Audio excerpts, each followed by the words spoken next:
ऐसा बच्चा जो पैदा होते ही शैतान ने अपना बना लिया और बाद में जहन्नुम में जाकर शैतान बनकर वापस लौट आया। आज की वीडियो में आप यही जानेंगे।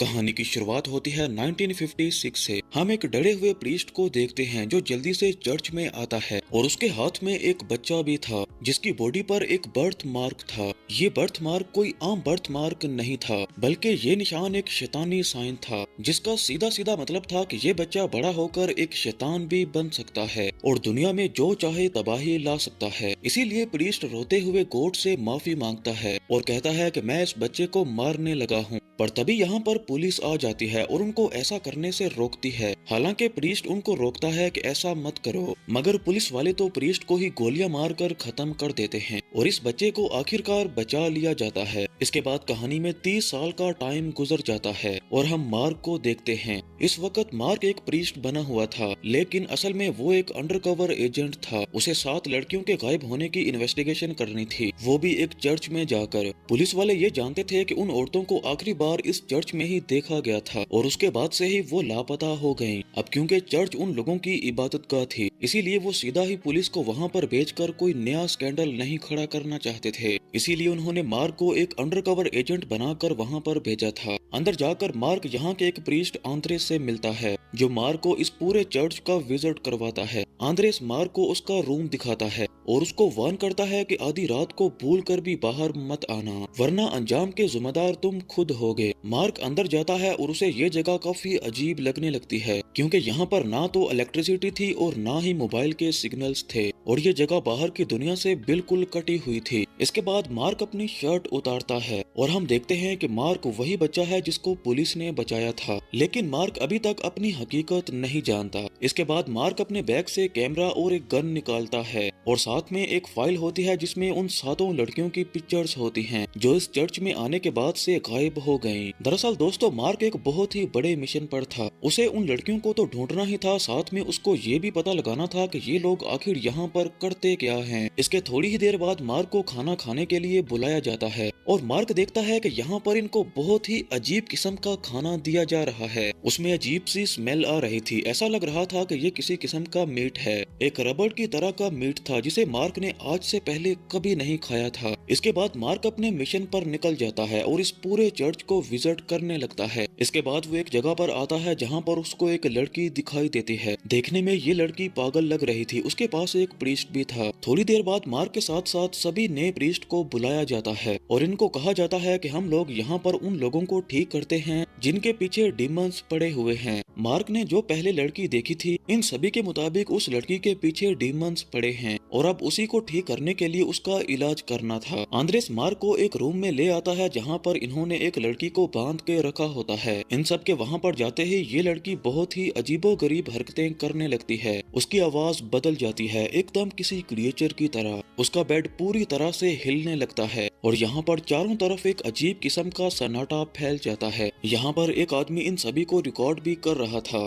मार्क कहता है कि आप ये सब रिकॉर्ड क्यों कर रहे हैं? तो आंद्रेस कहता है कि हमें बड़े चर्च वालों को ये सब बताना पड़ता है। इसके बाद एक प्रीस्ट कुछ अजीब से अल्फाज को पढ़ने लगता है और एकदम से उनके हाथ में आग लग जाती है। वो अपने एक्सप्रेशन को बदलता नहीं है, अपने आप पर काबू रखता है और उस लड़की का इलाज करने लगता है। वो लड़की बहुत ही ज्यादा तड़पती है और एकदम से चुप होकर नीचे लेट जाती है। पता चलता है कि ये लड़की ठीक हो चुकी है और डीमन भाग गया। इस टाइम मार्क ने जो देखा था वो बहुत ही ज्यादा शॉकिंग था क्योंकि ऐसी कोई भी चीज उसने पहले कभी देखी ही नहीं थी। अब तो उसके साथ भी अजीबो गरीब सी हरकतें होना शुरू हो गयी। जब वो अपने रूम में जाकर अपने मिरर को टच करता है तो उसके टच करने से ही उसका मिरर टूट जाता है और मिरर के पीछे से उसे खौफनाक आवाजें सुनाई देती हैं और उसे यहाँ से एक अजीब सा कनेक्शन फील होता है। इसके बाद मार्क इन सभी ख्यालों को अपने दिमाग से निकालता है और खुद को समझाता है कि वो यहाँ पर एक मिशन पे आया है, लेकिन वो अपने मिशन पर काम ही नहीं कर पा रहा था क्योंकि यहाँ के सभी लोगों की रूटीन ही बहुत अजीब थी। अगले दिन फिर से वही अजीब सा खाना मार्क को दिया जाता है। मार्क तो जैसे तैसे करके वो खाना खा ही लेता है, मगर आज एक नया प्रीस्ट आया था, उससे वो खाना नहीं खाया जाता।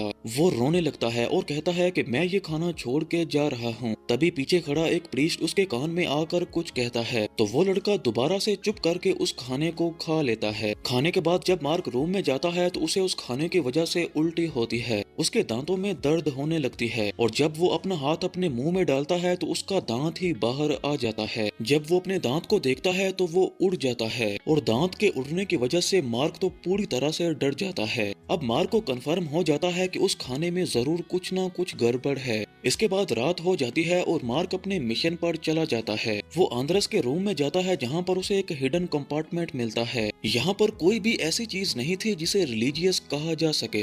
यहाँ पर तो बहुत ही ज्यादा शराब थी और वो वीडियोस थी जो इन लोगों ने बनाई थी। इन वीडियोस को देखने के बाद मार्क समझ जाता है कि ये वीडियोस ओरिजिनल नहीं हैं, बल्कि ये फेक वीडियोस हैं जो लोगों को दिखाने के लिए और उनको भटकाने के लिए बनाई गई हैं। यहाँ इन लोगों का ये पोल खुल जाता है कि ये लोग असल में कोई प्रीस्ट है ही नहीं। इसके बाद मार्क उसी रूम में जाता है जहाँ पर उस लेडी का इलाज किया गया था और यहाँ पर वो देखता है कि जिस क्रूसिफिक्स में आग लग गई थी वो दरअसल एक लाइटर था और वो आग किसी जादू से नहीं बल्कि बटन दबाने से लगी थी। और जो उस लेडी का बेड हिल रहा था उसके नीचे भी एक बटन लगा हुआ था। रूम में अजीबो गरीब जो आवाजें आती थी वो भी एक टेप रिकॉर्डर से आती थी। और रही बात उस लेडी की, वो लेडी रियल थी, वो ड्रामा नहीं कर रही थी, बल्कि वो तो इन हरामियों की विक्टिम थी जिस बेचारी को इन लोगों ने अजीब किस्म की ड्रग्स दिए थे और उसी ड्रग का इंजेक्शन मार्क को उस बेड के नीचे से मिल भी जाता है। इसके बाद अगली सुबह हो जाती है और ये सभी लोग रूटीन के मुताबिक चर्च में इकट्ठा होते हैं। यहाँ पर इनको प्रेयर्स करनी थी और आज प्रेयर्स करने की भाड़ी मार्क की थी। मार्क इंग्लिश में प्रेयर करता है तो ये सभी उसको कहते हैं कि लैटिन में करो। इसके बाद ये लोग मार्क को हटा देते हैं और एक और आदमी आकर यहाँ पर प्रेयर की जगह कुछ और ही पढ़ने लगता है और इसके बाद दोबारा से उनको वही मीट दिया जाता है जिसे खाने पर आज तो मार्क को उल्टी हो गई थी और आज वो समझ गया था कि ये कोई चर्च नहीं है, ये कुछ और ही है और यहाँ पर तो मेरी जान को भी खतरा है। इसीलिए वो उन सारी फाइल्स को जला देता है जो वो लेकर आया था ताकि किसी को पता न चले कि वो यहाँ पर आया क्यों है। इसके बाद वो अपनी गन और कैमरा लेकर यहाँ से भागने की तैयारी करता है। इससे पहले कि वो यहाँ से भागता वो देखता है कि कुछ लोग एक कब्र खोद रहे हैं। वो उसी लेडी की कब्र है जिसका इन्होंने इलाज किया था, इसीलिए मार्क यहाँ से भागता नहीं है। वो फैसला करता है कि वो यहीं पर रहकर इन सारी चीजों के राज का पता लगाएगा। वो अब उसी एरिया में जाता है जहाँ पर उन पागल लोगों को रखा हुआ था। यहाँ पर एक प्रीस्ट उसको कहता है कि यहाँ पर सभी को पता है कि तुम यहाँ पर क्यों आए हो। वो प्रीस्ट कहता है कि मैं जानता हूँ कि तुम यहाँ से अब भागने की कोशिश करोगे लेकिन तुम नाकाम हो जाओगे क्योंकि मैं भी तुम्हारी ही तरह इन लोगों की बातों में आ गया था। अब मार्क देखता है कि ये आदमी भी उसी की तरह है, इसीलिए वो भी अपने बारे में उसको सब कुछ बता देता है। वो कहता है कि मैं पुलिस का एजेंट हूँ और मैं 7 लड़कियों को ढूंढने आया हूँ और उनमें से एक लड़की वो भी थी जिसको आप लोगों ने मेरे सामने मार दिया। वो आदमी मार्क को कहता है कि यहाँ पर जो कुछ भी होता है वो सब पैसे के लिए होता है। वो सारी वीडियोस टीवी शोज के लिए होती हैं जहाँ से इन लोगों को बहुत बड़ी फंडिंग मिलती है।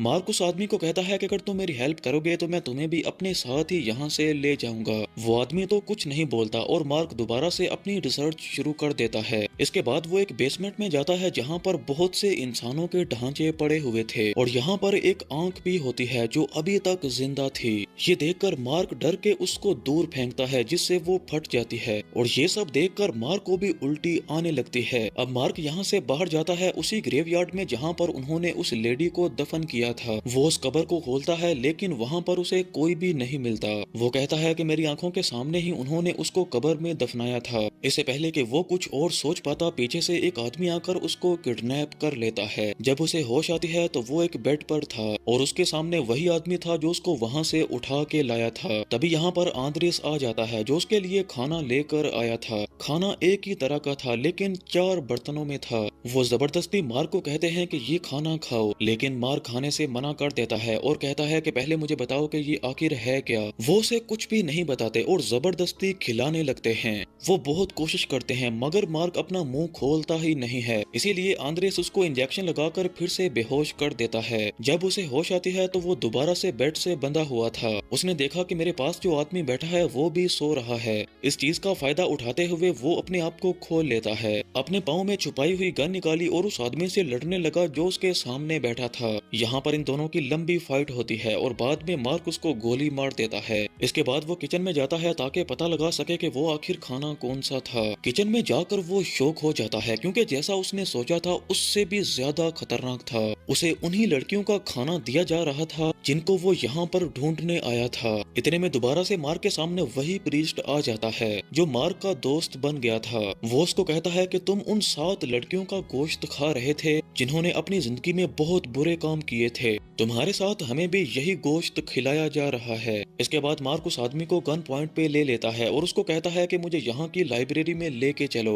वो आदमी मार्क को लाइब्रेरी ले जाता है। वहाँ वो मार्क को एक बुक दिखाता है जिसमें इस चर्च के बारे में सब कुछ लिखा हुआ था और यहाँ पर मार्क को पता चलता है कि ये तो चर्च है ही नहीं। इस बुक में लिखा था कि हर 800 साल के बाद एक डीमन पैदा होता है जिसकी बॉडी पर एक खास तरह का निशान होता है। सेम ऐसा ही निशान मार्क की बॉडी पर भी था। अगर उसको 7 ऐसी औरतों का गोश्त खिलाया जाए जो बहुत बुरी हों और बाद में एक मासूम बच्ची का खून पिलाया जाए तो वो एक डीमन बन जाएगा, यानी एक शैतान बन जाता है और यहीं से उसकी शैतानी जिंदगी शुरू होती है। इसके बाद ये दोनों कहते हैं कि हम दोनों यहाँ से भाग जाएंगे। वो आदमी मार्क को कहता है कि मुझे यहाँ का एक सीक्रेट रास्ता पता है जहाँ से मैंने भागने की कोशिश की थी लेकिन मैं तो पकड़ा गया था, मगर तुम हिम्मत वाले हो, मुझे लगता है कि मैं तुम्हारे साथ यहाँ से भाग सकता हूँ। मार्क को उसकी बातों पर यकीन तो नहीं आ रहा था क्योंकि वो भी तो यहीं का था। इसीलिए वो आदमी मार्क को अपनी कमर दिखाता है जहाँ पर बहुत ही दर्दनाक निशान थे। वो कहता है कि जब मैंने भागने की कोशिश की थी तो सजा के तौर पर मुझे मार पड़ी थी। इसीलिए मार्क को उसकी बातों पर यकीन आ जाता है और वो उसके साथ जाता है और तभी ये दोनों उसी सीक्रेट टनल में आ जाते हैं। टनल बहुत ही ज्यादा लंबी थी और जब ये टनल के एंड में जाते हैं तो वो जगह बहुत अजीब सी होती है। बाहर निकलने का तो कोई रास्ता नहीं था बल्कि एक नया ही सेटअप लगाया हुआ था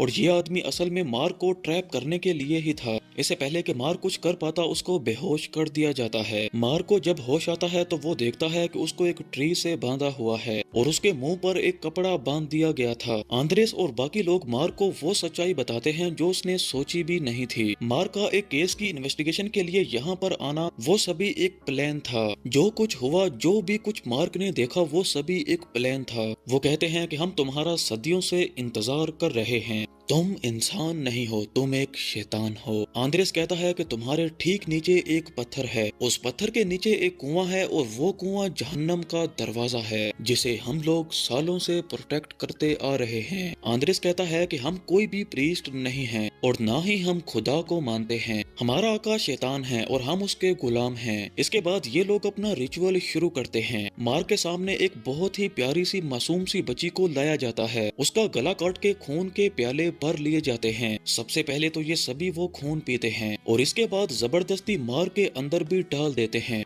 अब मार्क का डीमन बनने का प्रोसेस शुरू हो चुका था, इसीलिए अब तक तो उसे एक मॉन्स्टर बन जाना चाहिए था। ये सभी लोग इंतजार करते हैं कि कब वो डीमन में बदलेगा, इसीलिए ये कुछ अल्फाज भी पढ़ते हैं जिससे ये प्रोसेस जल्दी हो। आखिर इन लोगों के सारे मंत्र खत्म हो जाते हैं और मार्क को अभी तक कुछ भी नहीं हुआ था। मार्क इन लोगों पर हंसने लगता है और कहता है कि तुम लोग कैसी पुरानी घटिया बातों पर यकीन करते हो, ऐसे भी भला कोई शैतान बनता है। ये सभी लोग पैनिक होने लगते हैं। सदियों का इंतजार अब खत्म हो चुका था। इन लोगों को ये भी टेंशन थी कि मार्क एक बहुत ही बड़ा ऑफिसर है और पुलिस इसको ढूंढने के लिए यहाँ पर आने वाली है। इनको डर होता है कि जब पुलिस ये सब देखेगी तो वो हम सभी को पकड़ लेगी, इसीलिए ये सभी डिसाइड करते हैं कि वो मार्क को ही मार देंगे और फिर उसे हेल के दरवाजे में फेंक देंगे जो अभी तक सदियों से बंद है। जो आदमी मार्क को यहाँ पर ट्रैप करके लाया था उसको आंद्रेस पर बहुत ही ज्यादा गुस्सा होता है क्योंकि उसे मार्क की बातों पर यकीन होने लगता है कि ऐसे ही कोई शैतान नहीं बन जाता और मैंने आंद्रेस पर यकीन करके अपनी पूरी लाइफ तबाह कर दी। इसीलिए गुस्से में वो एक पिलो से आंद्रेस को ही मार देता है और सबसे झूठ कह देता है कि आंद्रेस की ज्यादा शराब पीने की वजह से मौत हो गई। दूसरी तरफ ये उन सभी लोगों की बॉडीज को जला रहे थे जिन बॉडीज को इन्होंने शैतान को जिंदा करने के लिए मारा था। इसके बाद हम फिर से आंद्रेस को देखते हैं जिसकी आंखें भी अभी तक खुली हुई थी। इसके बाद एक मक्खी उसके मुंह से उठकर उसी कुएं पर जाती है जिसे ये हेल का दरवाजा कहते हैं, जहां इन्होंने मार्क को फेंक दिया था। वो मक्खी मार्क की बॉडी के अंदर चली जाती है। मार्क एकदम से जिंदा हो जाता है।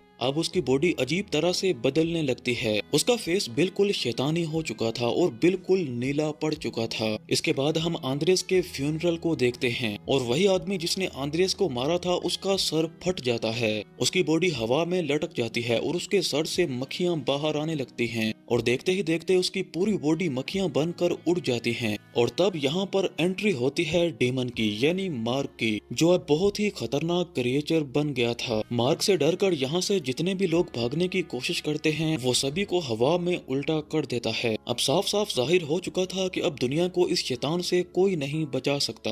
और यही सब दिखाते हुए ये मूवी यहीं पर खत्म हो जाती है।